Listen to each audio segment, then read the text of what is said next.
when I was absorbed into the light, it was like, wow. I mean, it happened instantaneously. So I could talk about this forever. It never gets old. Every time I talk about it, it's as if I'm saying it for the first time.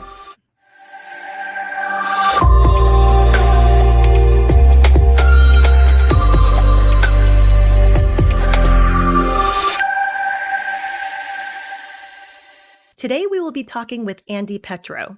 Andy's story has been shared many times through numerous interviews, as well as through his 2 books, which you can find the links in the description below. But for those who have not heard his story, I'm going to briefly share about his NDE, and the remainder of this video will be a discussion with Andy about his experience. So here is Andy Petro's near-death experience story. A few days before Andy's graduation, he was attending a class picnic at a lake outside of Detroit. It was a beautiful summer day, sunny and warm. There was a floating platform out on the lake about 50 to 100 yards away. Andy's friends had already swam out, and they were waving to Andy to come meet them. The water was very cold that time of year in the spring, but Andy decided to start swimming out to meet them. Halfway out, he started to get leg cramps, and he couldn't kick anymore. This is when he started to sink. He was swallowing water that was going directly into his lungs, which prevented him from being able to call for help. He finally bobbed up and down, eventually to be able to see his friends on the floating dock, but his friends didn't realize he was in trouble.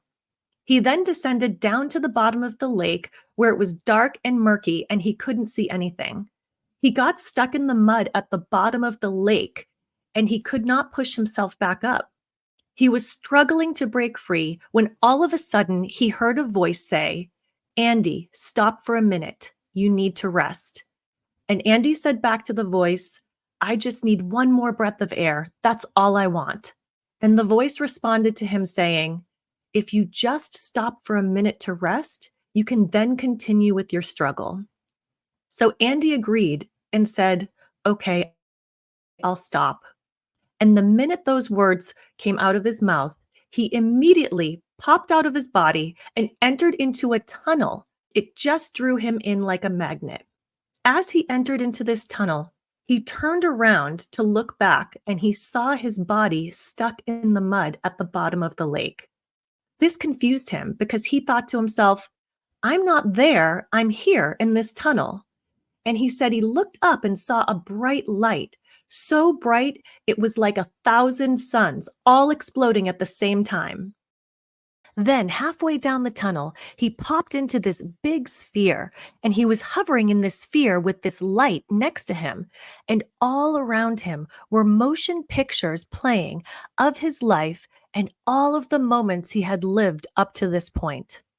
If he focused on one, he would feel himself being drawn into that moment and was reliving it, but was feeling the feelings of those in the moment with him. And this felt like it went on for hours. Eventually, he popped out of the tunnel with the white light, and the light said 3 things to him. "Andy, don't be afraid. Andy, I love you. Andy, we love you." At that moment, there were countless billions of other lights surrounding him, and he said, "It is so good to be home," because he felt like he was home, and he wanted to stay there. The light told him 3 times that he needed to go back, and on the 3rd time, he popped back into his body that had already been rescued and brought back to the beach where his friends had started pumping the water out of his lungs. Andy had tremendous pain, but was more upset that he had lost his connection with the light. Andy longs for being in the light again and shares his story about his unique experience and the message of love and unity that binds us all together. This is Andy Petro's near-death experience story.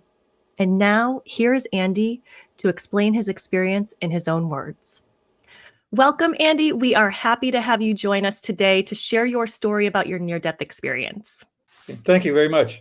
I'm glad to be here, and I'm interested in seeing how it turns out. Well, Andy, can you take us back to life before your NDE? This happened when you were in high school. So what kind of kid were you back then? And did you come from a religious background? Yeah, the kind of kid I was, now they would call it a nerd. We didn't have that word back then. That was in 1955, which was the year I graduated. And I was an all A student, and I really wanted to go to college, and I wanted to be a nuclear physicist, and I had all those things. I was the oldest son. I have a brother who's 3 years younger than I am, and who's completely opposite of me. It's like we had different parents. So my goal was to get through high school and get to college and maybe go to the moon one day, something like that. That's I was very scientifically oriented, and I love science fiction and Clark's novels and all the rest of that stuff. And did you have any type of religious background at that point? Very much. I was baptized Greek Catholic, which is um, still under the Pope, but it's a part of the kind of the Orthodox tradition. When our family moved from this little town in Pennsylvania to Detroit during the beginning of the war, so my dad could get a job and get out of the coal mines, there wasn't a Greek Catholic church nearby, so we went to the Roman Catholic Church. So they're basically the same with just a little dogma changes. And so I was really in depth with it. I was what I would call a true believer. I mean, I was into everything. I went to mass many times by myself because I went to public school and I did all the confessions and all of the things. I was afraid and I was disappointed. I was afraid because I didn't want to go to hell. That's not really a great place. And I was disappointed because a lot of the things that were said internally, I didn't believe, but I had no choice but to believe that. So that really caused the what I would call cognitive dissonance in my brain when I came back from my NDE, because everything that I had learned, I didn't see there. I'm not saying it wasn't true. I'm not evaluating it. I'm just telling you my experience. When I was in the light, I didn't care about anything that happened to me up to the moment I'm in the light. It was like watching a movie and the movie's over and now you go home. And in the light, I was home, and the movie wasn't that great, so I didn't think very much about it. But so that now when I went back, I will never forget the moment. There were two moments. The first moment was the moment that I let go in the bottom of the lake, and in a moment of no time, I'm in the light, in the tunnel, like that. There was no getting to it. It was now I'm drowning, pain, and now I'm euphoric. It was as quickly as I just said it, maybe quicker. And and even though it was it was strange to me, I recognized it. So my conversation about being in the light is it's always filled with contradiction.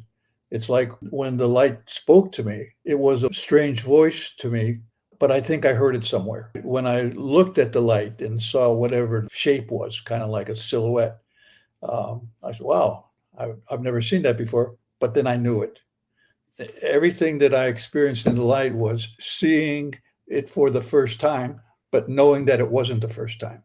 That I had memories of it that I didn't have until I got there.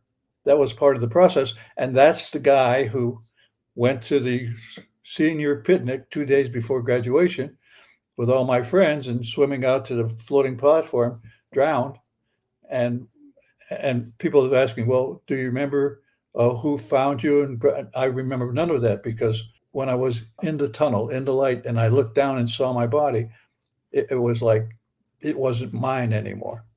I didn't care. I didn't care about anything. Relatives, friends, nothing. It was I really did see a movie and the movie's over, so get on with life. And I got on with life in the light. That's part of the thing that caused me much stress and strain for 25 years after that, because I'm always trying to make it make sense, and it doesn't make sense because three-dimensional time and space doesn't fit in a infinite box. Okay, and that's what I was trying to make those two things fit, and they didn't fit. In that moment when you popped out of your body and you were Yes. in the light, did you have an awareness that you had actually died? No, I never died. I just left my body. The me that made my body go, that Andy, was now in the light. So the body was just the vehicle for Andy to live in three-dimensional space and time. I was completely disconnected, and it was a non-thing for me. Andy, Andy's family, all the things that I knew in the 17 and a half years up to that point in time were irrelevant. They weren't even like a vacation where I remember them. I really didn't care. Just, I'm home. I'm home. I mean, that's the thing. And when the light said, Andy, don't be afraid. Andy, I love you. Andy, we love you. And all of the countless infinite billions and billions of other lights that appeared when the light form dissolved into all the lights, which is what the light is, all these holographic pieces of the light said, welcome home. That's that's the best thing in my memory of anything that I remember, was acknowledging that I'm where I belong. And fantastic. And what was life like for you the day after this happened? Did this immediately change anything for you? Yeah, it was horrible. I'm starting to stutter now. I wanted to go back. I don't belong here. 70 years I've been saying I don't belong here. I truly am a stranger in a strange land. Okay. I don't belong here. So, but while I'm here, I understand, since I think about the light constantly, I understand that what I do while I'm here, more often than not, is love rather than hate. It's not That's not any more complex. I don't have any things to do that fill reams of books of all these things. The, it's a knowing. I was immediately filled with knowing of everything. Okay, that happened immediately. I'm filled with knowing, and I'm filled with unconditional love. And you can't have unconditional love and not love everyone and everything. Now, I'm sometimes people get confused, and they expect me to be saintly, using a Catholic phrase. Oh, the guy's a saint. I'm not a saint. I'm a piece of the light, just like you and just like you. We're all pieces of the same stuff. We're just vibrating at different frequencies that makes you, you're Tara, you're Tracy, and I'm Andy. There's an infinite number of frequencies, so there's an infinite number of us. So that's why, even when I think of the 25 years that passed before I found out from Dr. Moody's book that it was a near-death experience, it's okay. I have no regrets about anything, because regrets are a wasteful activity. They don't do anything. Rather than being regretful, I try to do something positive that would offset that somewhat. That's all part of what I'm saying. And those, I'm glad you asked that question, because those few minutes, using Earth terminology, those first few minutes of, now I'm deading and I'm dying and I let go, and now I'm in the light. I could talk about almost infinitely, because it affected everything about this thing called Andy. And it was all very positive and funny and good to be there. It was a nice place to be. it was wonderful being in that kind of environment and with an infinite number of friends and people, other holographic pieces of the light like me, which we all are. Andy, you shared that when the light communicated with you, that you were absorbed by it. Can you elaborate more on that? Yeah, it wasn't until I came up with the sugar water analogy that I felt like that's the best on the planet that I can use to describe how I felt when I was absorbed.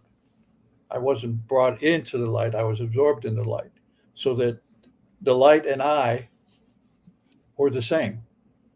There was no hierarchy. The light wasn't greater than me or less than me. I wasn't greater or less than it. We were it. I was the best English words I could come up with to describe it was that I am a holographic piece of the light. Since I know what a holograph is, and I know what a piece is, because if you got a holograph and break it up and pick any piece of it, the whole thing is there, but in different, in miniature, not because it's not the same. It's the same, but it's not the same. So when I was absorbed into the light, it was like, wow. I mean, it happened instantaneously. And it happened in such a way that I remembered it from before. Everything that happened to me in the light wasn't for the first time. It was remembering something that I didn't remember when I was on planet Earth. And now that I'm in the light, yes, I remember. Yes, I remember the voice. I remember the fun. I remember going. I remember going from different places in the infinite universe by through a moment of no time. Going from here to from here to Saturn would be okay. Now I'm here, and now I'm in Saturn. How did I get there? I Getting there is a relevant question because now I'm here and now I'm there. It would be like if I all of a sudden wanted to go back to Maui as I'm talking to you. Now I'm talking to you, and now I'm in Maui on the beach doing what I like to do in Maui. I didn't get on a plane. I didn't do it. I'm there. That's the way. That's the way that it worked for me when I was in the light. So I went all over everywhere, whatever that means. But not getting there was no getting there and there was no coming back. There was now I'm here and now I'm there. That's the best way I can try to explain it. And it was not strange to me. It was, hey, that's the way it is in the light. I remember. I was remembering. There was nothing new. There was no questions that I had that I asked because I knew everything and I remembered. It was all in remembering. I'm curious. Do you believe in reincarnation? Or is it just that you were somewhere else and that's where you started and then you came to Earth and you're remembering in the light? I don't believe in reincarnation used here on planet Earth. It's but everybody's a reincarnation of everybody else. And in the light, I remember that I had other existences in multidimensional, other than infinite dimensions. Okay, I had those. I was a man and a woman, different on a different planet, a different form, a different all of that. It's stuff that the light does. Yeah. It does stuff. It creates and then recreates and forever. Say my right now as I'm saying those words, my three-dimensional brain is going wacky. It doesn't understand what do you mean it creates forever because I remember it and I know that I have an affinity towards different peoples in different places on a planet. I have an affinity towards for the American Indians, for different peoples, for the peoples in the Pacific. There are people that I have an affinity for here, and I didn't know why, and now I know why because I was one, at one point in time in which there is no time. So yes, I sitting here now, I don't remember all the things, except from time to time I meet someone, and for the first time I know them. It's probably happened, I don't know, a couple hundred times, 1,000 times, where I meet somebody for the very first time on the planet, and I know them, and I feel very, very much a part of them.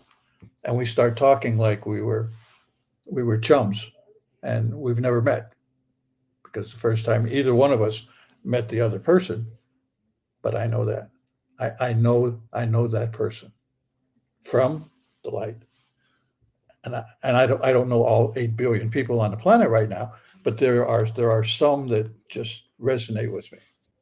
I know you mentioned that the day after your NDE that you didn't feel very good. But now, since then, how do you feel about your life on Earth following the NDE? It's okay. It was something that I had to experience in 3-dimensional space and time and linear time. Okay. And it was just something I needed to experience. And I did. It was exciting for me because I got to learn a lot of religions, a lot of therapies, a lot of meditations. I was looking for the answer out there. And then I finally realized that the answer is in here, not out there. I have the answers. We all have our own answers. Because we're in linear time and 3-dimensional space, there's a yesterday, today, and tomorrow. That's how I get to experience what I call knowing. It's not really knowing, it's remembering. Spend a lot of time programming computers, and I'd have to be programming a computer for quite a while, and I couldn't get it. Days would go by, and it would really irritate me. And then one night I go to bed and I wake up at 3 o'clock in the morning. Aha! I know. I grab a piece of paper and I write it all down, and then I'd go to work the next morning, and it worked. Well, I knew it, okay, but I didn't let it out. And finally, in my sleep one night, it comes out, and then I solved the problem. Well, that aha feeling of can only happen if you're in time where you don't know, and now you know. Well, in the light, there is no time. There is no not knowing. So one of the things that the light gets to experience is that aha feeling when people leave the light and come down into some multidimensional universe and forget and then remember again. That remembering again is the aha moment. And being in the light, every moment's an aha moment. That's a great part of my journey before Dr. Moody.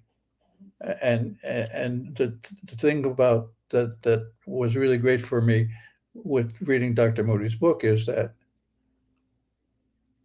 as I'm reading it, I'm remembering, aha, yes, this is true. And here's another person who had a different NDE, but the essence of it is always the same. It's always unconditional love. And unconditional love is the requirement to live freely. And there's freedom in the light. Everything is free and everything is transparent.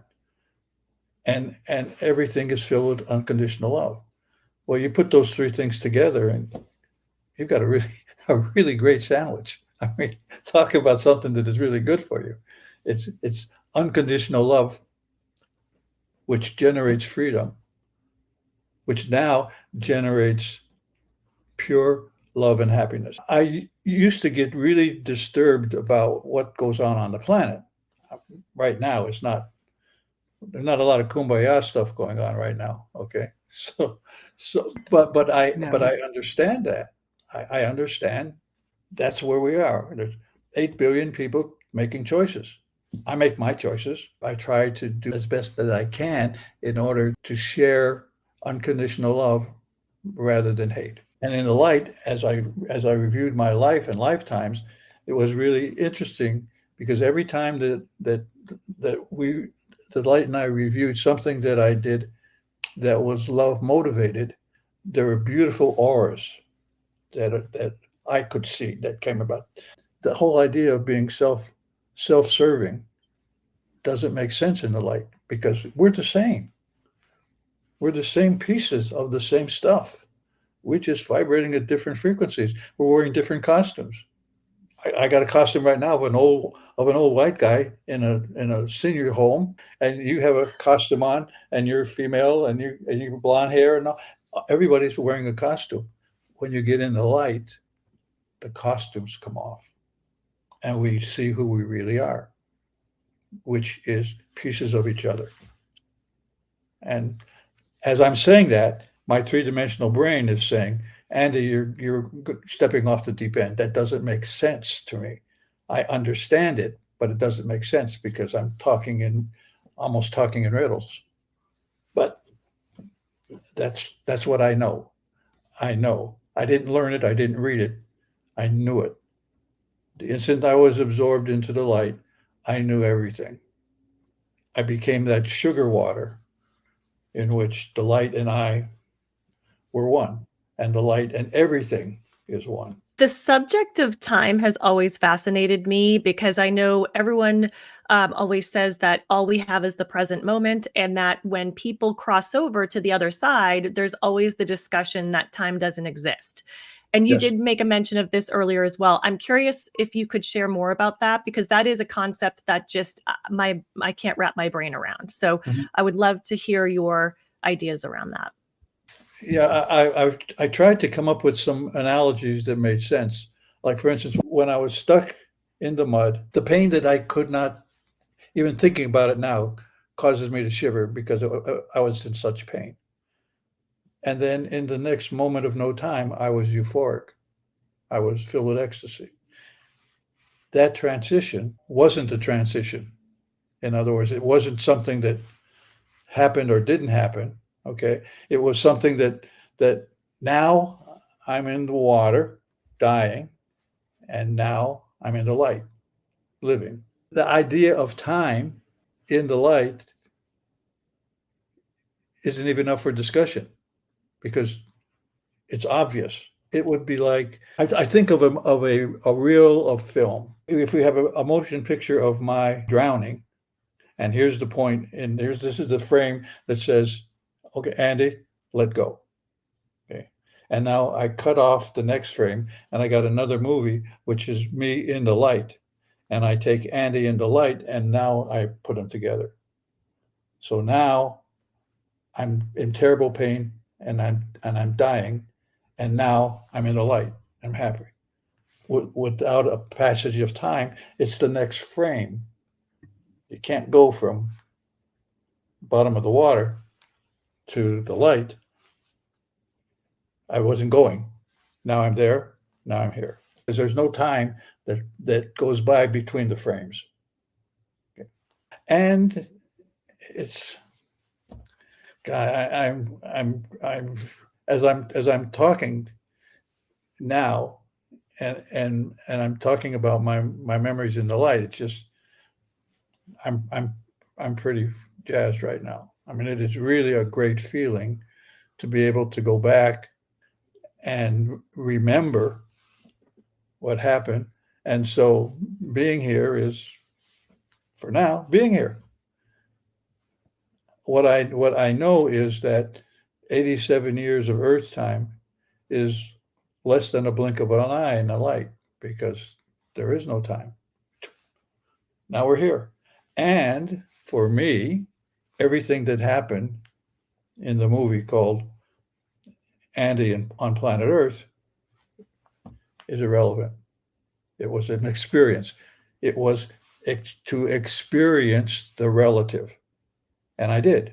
I experienced being hot and cold. I experienced loving. I experienced hating. I experienced life. I experienced death. I experienced all of those things.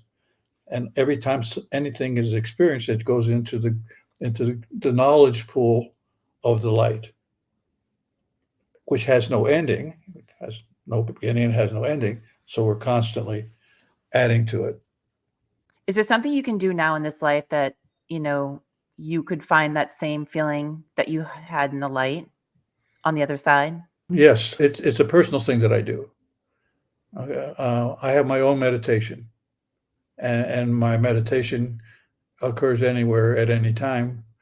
And all that's required is for me to be still. I have to be still. If I'm talking, moving, humming, doing a mantra, that's not being still. I have to be still. So when I'm still, I stop thinking. I get in a quiet place, I stop thinking, and I listen to my breath. And as I listen to my breath, then I even stop listening to that. I go to the silence, the wonderful silence. I call it a symphony of silence. That is where the light is. There is no noise in the light. The light is silence, beautiful silence. So for me, being stuck here on planet Earth still, I can get that feeling back like I have during this interview, because as I'm talking about it, I'm actually reliving it again. So I could talk about this forever. It never gets old. Every time I talk about it, it's as if I'm saying it for the first time. It's an aha moment for me over and over again that never gets old. So in the meditation, as I stop thinking, listen to my breath, stop listening to my breath, I'm in the light. I know I'm in the light because I I know it and I feel it. If I were to compress into a couple of words, what was your experience like when you were in the light? And I would say, I was filled with knowing, and I was filled with unconditional love. That's what keeps me going. And how has this experience affected the relationships in your life? Not very well. Hmm. Okay. Well, first of all,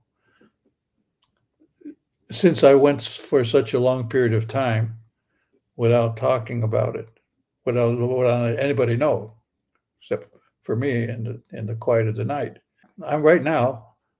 This may be the 10,000th time that I've spoken about this to someone. Okay, and it feels like the first time. I'm not tired of it. I'm not. Oh, we're going to hear that story again. It's not like I'm telling people about my vacation in Maui last year, and oh yeah, we heard that. Yeah, we know you went swimming. Okay, enough. 2 or 3 times is enough to hear that. Well, when I talk about my experience in the light, there, it's always new. It's always fresh. It's always as if I'm saying it for the first time for me. For somebody else who puts it on the plane of my trip to Hawaii, okay, I heard it already. I don't have any of my family, any of my children, friends, and stuff like that. They don't say, "Hey, why don't you come on over and tell me about the light again?" They know it, but they know it on a linear, three-dimensional linear time basis.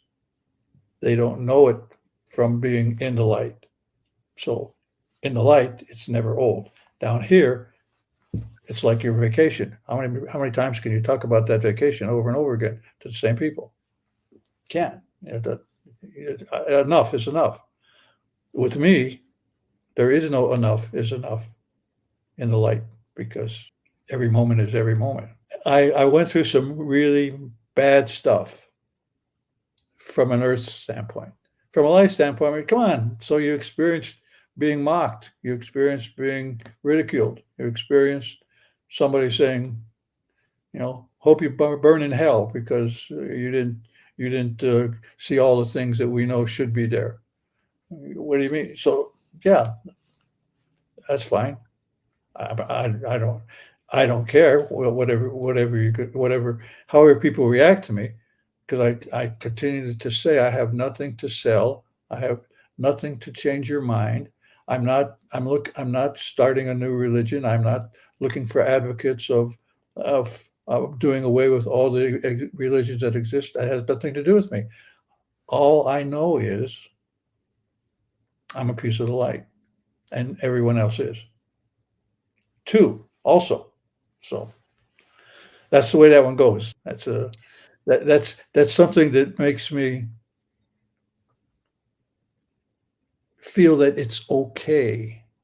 It really is okay. Whatever somebody does to me, it's not nice.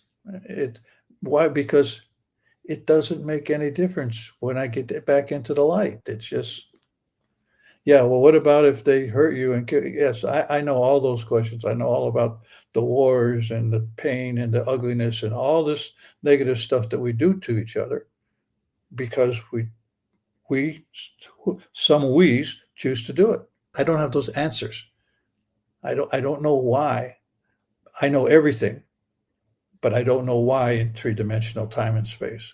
That leads me to the next question, which, with this experience, what do you feel is the purpose of life? The purpose of life that I remember is to experience the relative and to choose love over hate more often than not. That's as complex as I can get. And that's the way I live my life. More often than not. Not every time. There's times I act like a really bad, using judgment. There's no judgment in the light, but on the planet, you can be good or bad. You have a choice because it's relative. And I also remember being on other planets that have a different construct. We see one of the things that I find interesting here is that on this planet, we don't have a universal memory. I was on a planet that had collective memory. So when something happened, everybody remembered it. And it was when the first time there was a war, for instance, the war killed those people. These people are different color, different shape, different whatever. Um, and then at the end, they said, "Wow, that was really the dumb thing. That's really stupid to do that." What's the result? Nothing. We didn't fix anything. Bad. And therefore, from that point on, there was never another war because we all collectively remembered that. Now, if I start to think of, I grew up in World War II, and I remember when the war was over. Hallelujah. We'll never do this again until Korea. Oh, well, that's over with. Now we're never going to be that dumb again until Vietnam and until yesterday. Okay. I don't have those answers. All I know is that it's part of the construction of where we're living here in three-dimensional space and linear time. Andy, in closing, what final thoughts about life would you like to leave us with for anyone listening today? The greatest words that I've ever come across in English phrases was unconditional love. And to me, unconditional love means that in the best sense of what does unconditional mean? No conditions. What does love mean? Love means sharing. Love means caring. Unconditional love has really guided me, Andy, to enjoy as best I can my little stay here on the planet.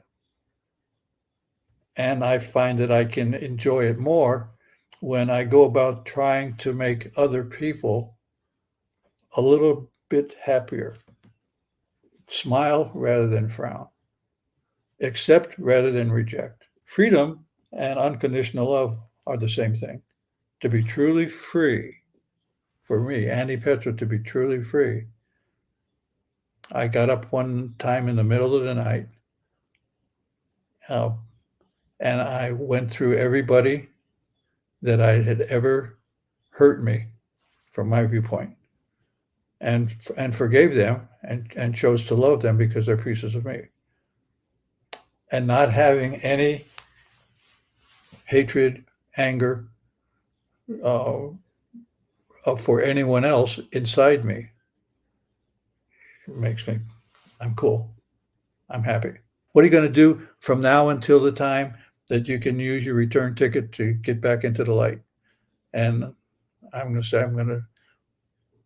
a million little things, a million smiles, a million choose to help rather than not. Choose to see the right side of thing instead of the dark side of thing. Choose to smile rather than cry. Choose to love rather than hate, more often than not. Well, I think those are great final words of wisdom, and we appreciate you sharing your story. And Andy does have 2 books out that you can find in the links of the description below, called Remembering the Light Through Prosatry. Also, Alive in the Light, Remembering Eternity, where he shares his story and his thoughts about his experience. So we just want to sincerely thank you, Andy, for sharing your story with us today. I hope someone found some words of hope and encouragement with what you've shared with us. And we just want to say thank you very much for your time with us today. We very much appreciate it. Thank you. Thank you very much. Thank you. I've enjoyed every minute. I appreciate your